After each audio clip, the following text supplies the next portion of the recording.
Good morning, Zompa. Good morning, Zompa. I'm Beck. That was Mark, and we are GMZ. GMZ. The podcast. The podcast, not to be confused with the motorised vehicle that some people have seen driving around with the licence plate GMZ. I love how there's so many GMZ licence plates. Like, you saw one, didn't you, coming up to Manchester? And then I saw one the other month, and then someone else has posted another one. I don't think it's that uncommon. It's just they stand out now because we go around going GMZ, and then it gets ingrained in the psychology of the people, and then they take, and then it's like, when you keep seeing, you buy a new car and then you keep seeing the new car. I don't know, something like that. Anyway, what is the purpose of this episode? Why are we here? Why are we here? Well, last week we were all outraged and shocked and just generally not happy with, was it The Guardian? I was flabbergasted. The Guardian, who knows absolutely fuck all about zombie films, decided to do a top 10 zombie film list. Yes, he did. And it was wrong. It was all wrong. It was Peter Bradshaw, I think, or something Bradshaw. Some cunt. Yeah, yeah, we called him a cunt quite a bit. He wrote for The Guardian, did a top 10 list. He looked like he just copy and pasted the IMDb's into the top 10 list and then told us why they should be our top 10. We think he was wrong. We think he was wrong. So we what we did was we actually went to real zombie experts, the professionals, the people who know what they're doing, the experts, the real top caliber of zombie knowledge. Sorry, I ran out of. You ran out of adjectives then, didn't you? Yeah, I did. There was no vocabulary left to explain.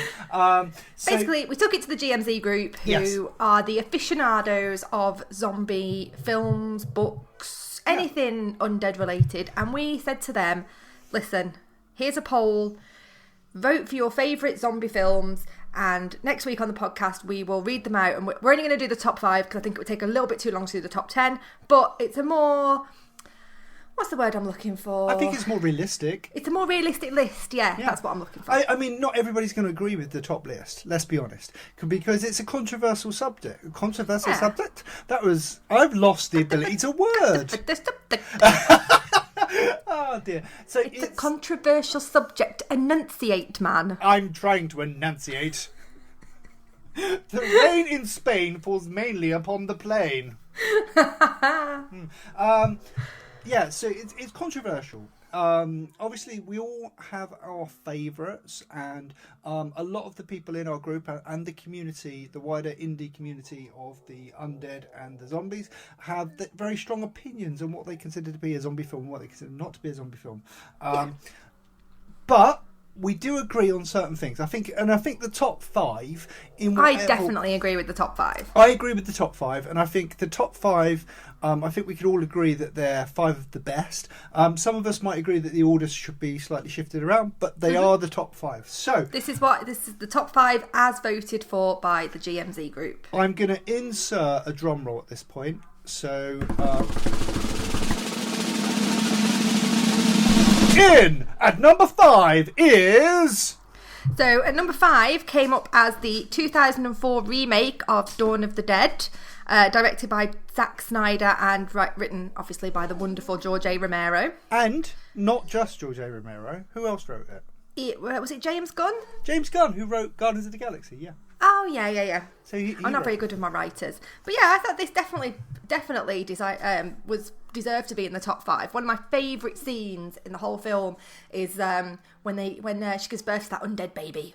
And it's got one of the best opening sequences in all zombie films. It just sets the whole film up, doesn't it? It's just it's like raw and it's like chaotic and there's just blood and zombies everywhere. I think James Gunn and Romero had decided that this remake was going to be faster, more hectic, more pace, obviously bloodier. I mean, it was like breaking records for the sheer quantity of blood special effects. Yeah, I mean, I should have brought shares in Fake Blood that year because it just was off the hook with Fake Blood. And I think the opening sequence, if you haven't seen it, go look it up on YouTube. I think really epitomises what the film's all about. Now, and it was scary as well, wasn't it? Because the zombies were so fast, and it just happened so quickly. And it was, do you know? I just don't like creepy kids as it is. Creepy kids are like my worst nightmare. Can't watch things like Children of the Corn. Just fucking creepy kids, just get them out of my face. But, you know, they're in bed, aren't they, in one of the opening scenes, and that creepy kid just, like, is standing in the doorway drooling. We do have the issue of fast zombies in a Romero movie, though, which is, again, that can be controversial, can't it? I mean, the Romero, the Godfather... Some people like fast zombies, some people like slow zombies. I think it's a personal preference. For me, I think a traditional zombie should be a slow shuffler, but for pure kind of scare factor, I much prefer the fast zombies. Yeah, I do you know what? I was going to agree with you there. I like the human drama. It's a different type of movie, because when you look at slow zombies, you're talking about, you know, the sort of slow death, the sort of anticipation. It's about human drama. But I think with fast zombies, you can quicken the pace of the plot as well as sort of get the heart racing a bit more, which is a bit more what we're used to with sort of modern horror or zombie movies, you know. So yeah, apart from maybe say like The Walking Dead, but I think with The Walking Dead you need the slow zombies, because if you had the fast zombies, there'd be no one left, there'd be no storyline, because everyone would be dead. That is true. I looked obviously it was Zack Snyder, wasn't it? Zack Snyder who directed it, and he's the guy who directed things like 300 and Watchmen and Sucker Punch. So it kind of makes sense that like the opening scene is just so... Yeah, I mean, he knows what he's doing. I mean, you can't not... I mean, Sucker Punch is a great movie. I love 300 as well. In my search, looking at what Zack Snyder has done, I found something I've never, ever found before. Was it your penis? No, not my penis. But it was... I don't know if you remember, in Dawn of the Dead, it was made in 2004. There's a scene where they're communicating on the roof with someone by radio, a guy called Andy, yeah? Yeah, and there's like a whiteboard as well, don't they? Yeah, so there's actually a short film that you can find on YouTube called The Last Tape, Andy's Terrifying Last Days Revealed. And it's a 20-minute film of Andy on the radio with like shooting himself, video cameras, like home video and stuff like that, and talking on the radio to obviously what's going on in the movie. So Zack Snyder actually made that alongside the Dawn of the Dead movie, so he made the short 20-minute film. So that's awesome. So if you get a chance to look it up on YouTube, I shall tell you what. I never knew it existed, to be fair. No, I never either. That's really interesting. It's called The Lost Tape, Andy's Terrifying Last Days Revealed. So YouTubing that tonight. Yep. Right. Okay. What are we up to? Number 4. So that was number 5. So what's at number 4? Let's have a little look-see. See what's at number 4. Oh, right, you are. Ooh, ready? This one definitely deserves to be in the top 5.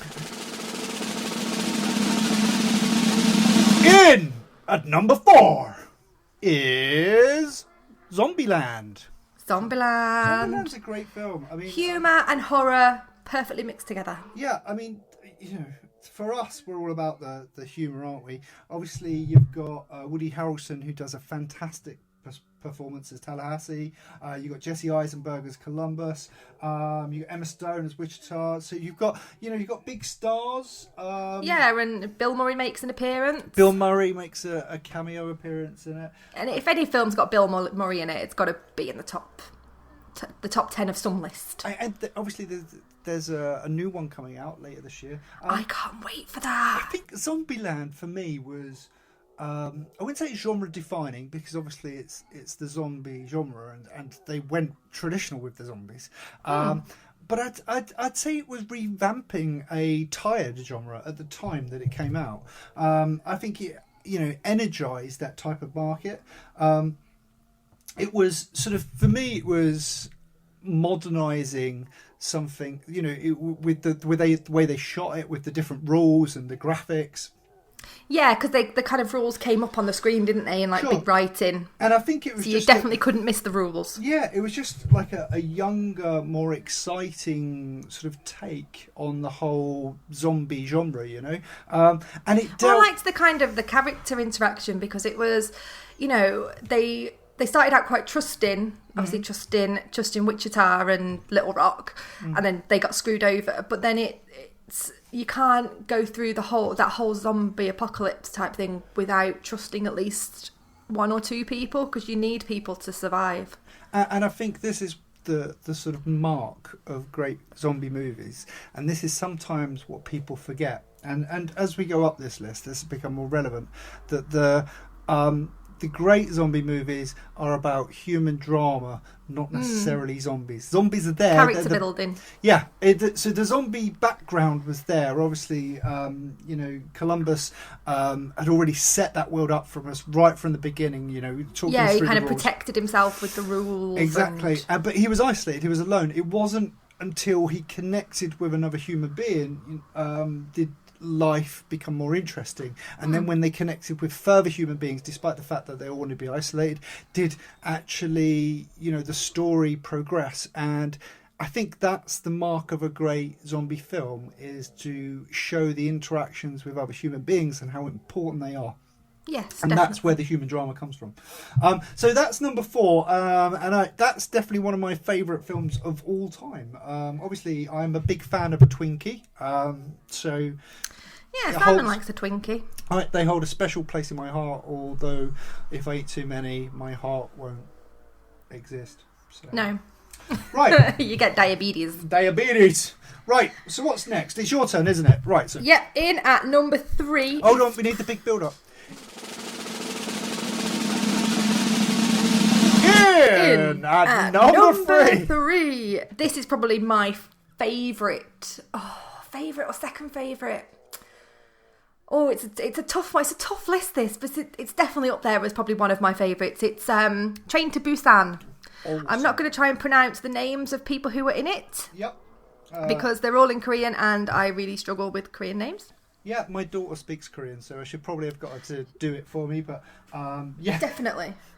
Yeah, I'm not very good with the Korean names either, and I don't want to be rude to anyone, but it's a fantastic movie, isn't it? It's absolutely brilliant. It's just from the outset, it's just, even though it's in subtitles, and I always find sometimes subtitles distract from the film.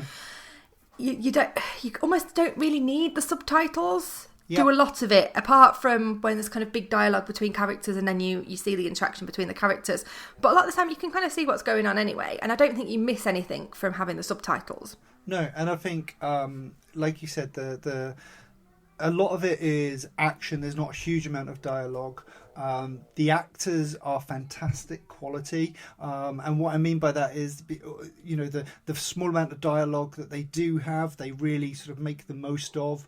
The young girl, I think her name's, the character Sok-woo, I think is her name, something like that. And Soo-an. Is that Sok-woo's the father. Oh, is Sok-woo the father? Oh, I do apologise. So Soo-an's the daughter. Right, I see. Already rubbish with Korean names. Yeah.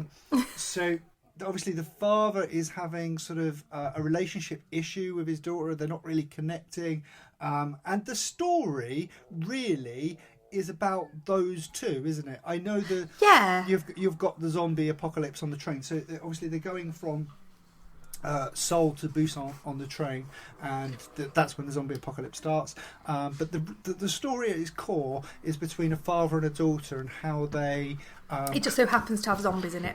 Yeah, and it's that disconnect between parent and daughter. He's very busy. He's a businessman. He obviously doesn't have much time for. Doesn't have much time. Doesn't have much emotional depth in himself. And he meets another character along the way who has lots of emotional depth and can't really understand. And they don't get on, do they? No. That's because the father is a bit of he's a dick, isn't he? Really, he puts himself before everybody, even his own daughter, and he meets his complete personality opposite in I can't remember what the guy's called now. His name's evaded me, but he's like the main character as well, and he is very selfless, like does things to help others, tries to rescue others. Yeah, and that's where we.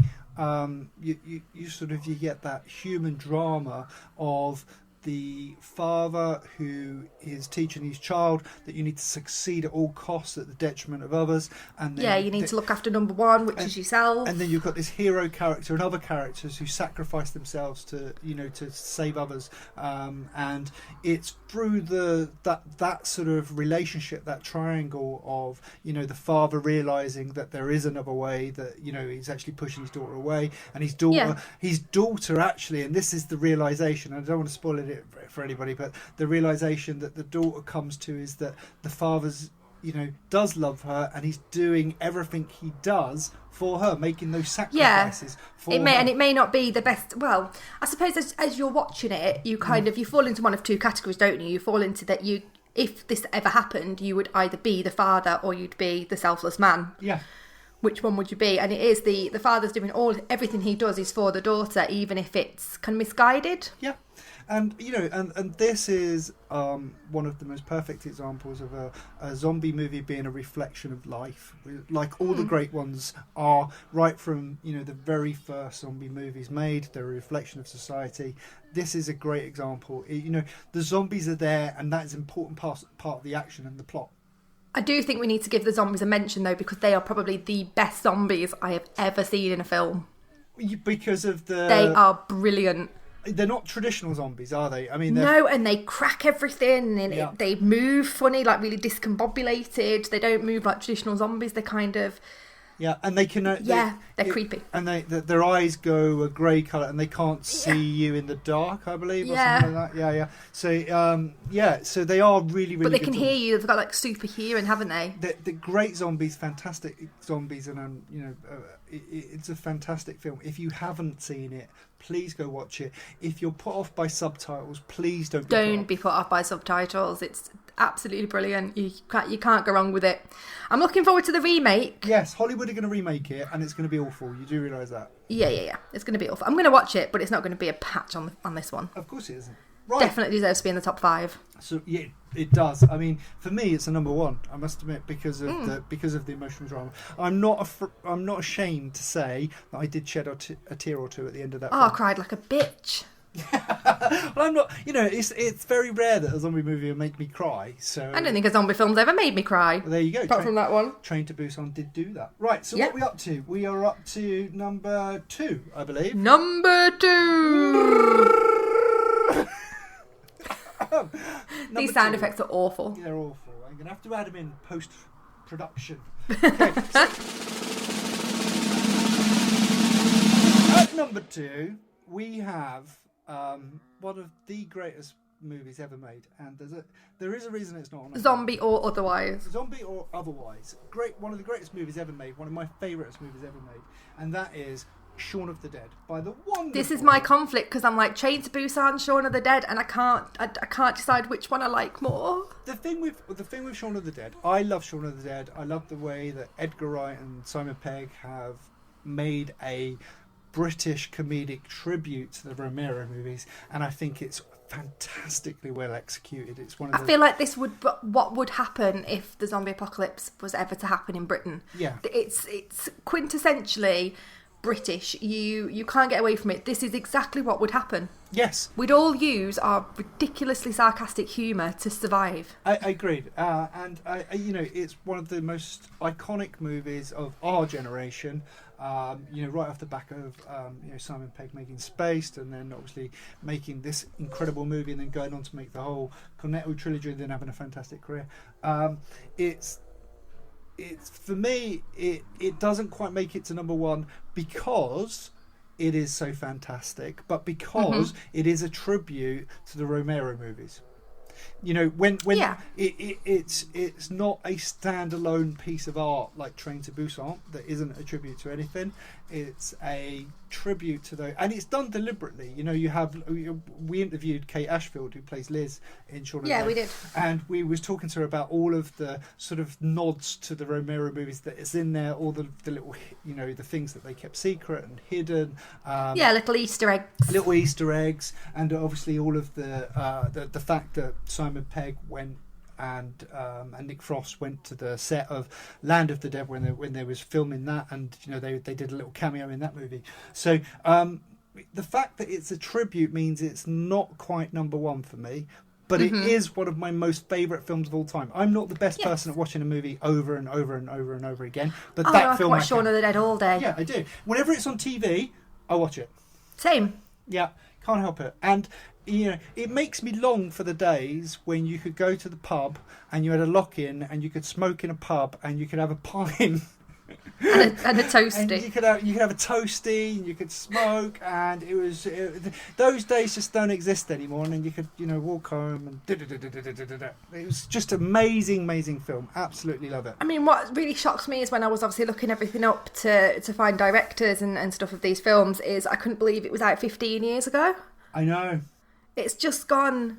It feels like it was only last week it was released. Yeah, and it's still relevant today, even after 15 years. Yeah, and it's a very complex movie. It's not just a zombie movie. It's not just a sort of a homage, although it is an homage to the Romero movies. It's not just that. It has its own complex issues. Obviously, you have the character, Simon Pegg's character, Shaun, who's in this sort of dead-end cycle of his life, and sort of the apocalypse kind of really perks up, for want of a better description. It kind of...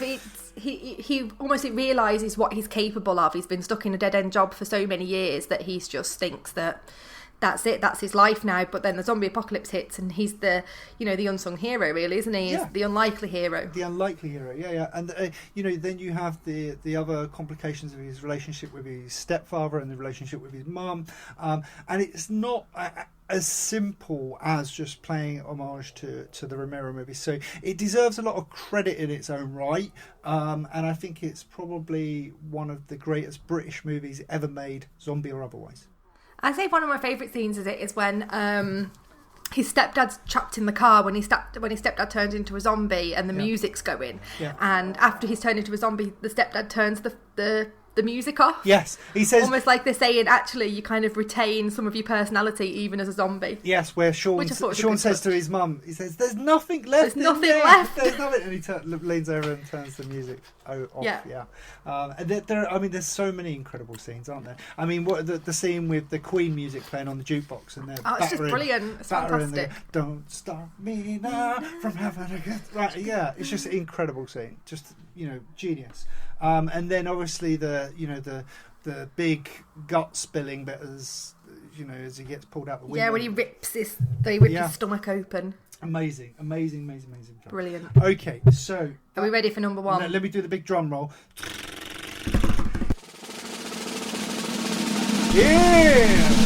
At number one is... So I suppose we've kind of already covered this, but it's the original Dawn of... I couldn't remember what the fuck it was called then. We've already covered this, so this is the original Dawn of the Dead, not the 2004 remake, the 1968? 73? The old version. The old version in the 70s, that one. Yeah. So I think this is a worthy number one spot. It is. It's the one in the shopping mall, isn't it? Which is and this is obviously off the back of Night of the Living Dead, which was 1968. This was kind of a follow-on, wasn't it? It's a follow-on, and you're sort of following these four survivors as they sort of. It's like a couple of SWAT team members, a reporter, like a television executive, and they come up, a genius idea of a shopping centre. Absolute, fucking genius. Well, it's got food, it's got drink, it's got clothes, it's pretty much got everything you want at a shopping centre, hasn't it? I mean, once you've kind of cleared all the zombies out, made sure it's safe, it's pretty much the perfect place to hold down. And this is one of the wondrous things that George Romero always did. He always held up a light to society when he made a film. So when he made Night of the Living Dead, there was so much, about racism and culture, and it was all just shining a mirror on America. And what Dawn of the Dead did was sort of shine a light on consumerism and greed. These zombies went back to that shopping mall every day because that's what they were used to doing. They were zombies. That's what they did in life. Yeah, and and then the survivors who were surviving in the mall also become zombified in a way themselves by being sort of hooked on the consumerism of having all this stuff there, and it's a wonderful mirror to show to American society through the sort of medium of this horror culture, and then you have this sort of explosion of energy with the sort of the bikers, the sort of chaotic, anarchic sort of bikers who sort of invade their fortress, and it's sort of a bit like saying, you know, it's like the hippies shaking the sort of mainstream society and saying, "What are you doing? Just holding up here and being consumers. You know, there's the whole life to live if you just get on your bike and you go live it. You know, that sort of thing." Yeah, they're saying that you don't just have to, you know, stay in one place and, like you said, rot basically, like the undead. Yeah. In one place, you know, you've got all this world now that you can go and explore and have the freedom to explore. Yeah, okay, you're going to come across some zombies, but you can do whatever you were originally wanting to do with your life. Isn't that what society is all about? Is you can go out there and you can face the dangers and you can be brave, and you can actually live a life, or you can hunker down and you can buy into everything that people are trying to sell you, and you can shut the door and you can just, you know, live. You know, and I think it's not really living though, is it? You're just being alive. And that's the genius of Romero, isn't it? It's shining a light on American society, American culture. So yeah, I mean, that's why it's number one. Obviously, it's what started the whole zombie genre, really, isn't it? It captured everybody's imagination. We can't not have it at number one. He's the daddy of zombies. Yeah, I mean, a lot of people would say that Day of the Dead is probably the greatest zombie. But Day of the Dead didn't even reach in the top 5, did it? So, it didn't actually. No, I didn't think. Did it reach the top 10 on our list? It must have, yeah. But I mean, 2 Dawn of the Deads did, and I think, you know, the remake, by virtue of the sort of Zack Snyder and James Gunn remake with all the blood and the fast zombies, I think people are into that now. I think people retrospectively are looking back on that and thinking, well, that was actually quite a good movie. But I think with slow zombies just don't do it for people anymore. No. We need bigger, faster zombies. And I think that's, you know, again, that's part of the consumerism that we live in, that part of that sort of ultra fast society that we want action, we want it fast, we want it now. And, you know, the Dawn of the Dead, the original, and that was the mirror showing us that and showing us how society was looking forward. You know, Romero was a visionary. He could see the problems that were happening, and he could see the way that culture was going, and he was showing us, and, you know, and saying, look, this is the danger that you're going to be facing in the future. Not necessarily zombies, but, you know, that type of thing. Yes, so definitely deserving of the number 1 spot, in my opinion. So that's our top 5. So let's have a little recap of the top 5. So at number 5 was Dawn of the Dead Remake. At number 4 was Zombieland. At number 3 was Train to Busan. At number 2 was Shaun of the Dead. And at number 1 was the Dawn of the Dead Original. So I think that's a pretty good list. I think GMZ Group did us proud there. Well done, guys. It's a fantastic list. Well done, everybody. Next time, definitely better than that wanker from The Guardian. Oh God, who reads The Guardian anyway? Who reads The Guardian? Who reads The Guardian for zombies? Who reads newspapers anymore? I know. Let's Google it. Yeah. So next episode, we've started to do some sort of preliminary. I can't say that word. Preliminary. Yes, that. I can get some ideas about TV shows, and we're going to do a top 5 for the TV shows. So that'll be next. Oh yeah, let's do that. So we'll do that on the next episode. Before we go, we should probably remind you about GMZ Live, which is coming up at the end of August. I'm so excited for GMZ Live. I'm going to post some links to some tickets later this week. There'll be some freebies going around. So keep an eye out for that. And we hope to see you at the end of Manchester for a live show. At the end of Manchester. At the end of August in Manchester. At the end of August in Manchester. It feels like the end of Manchester, the end of the arsehole of nowhere. It's not the arsehole of nowhere. Just because you live in London. London, innit? By the time I've driven all the way to Manchester, it feels like the arsehole of nowhere. It really is, yeah. From London, it definitely is. Yeah. But really, I'm coming from the arsehole and going... I'm getting... You're coming from the arsehole and going to the end. Yeah. Anyway, that's confusing. So, thank you very much for joining us. We'll see you next week. Bye. Bye.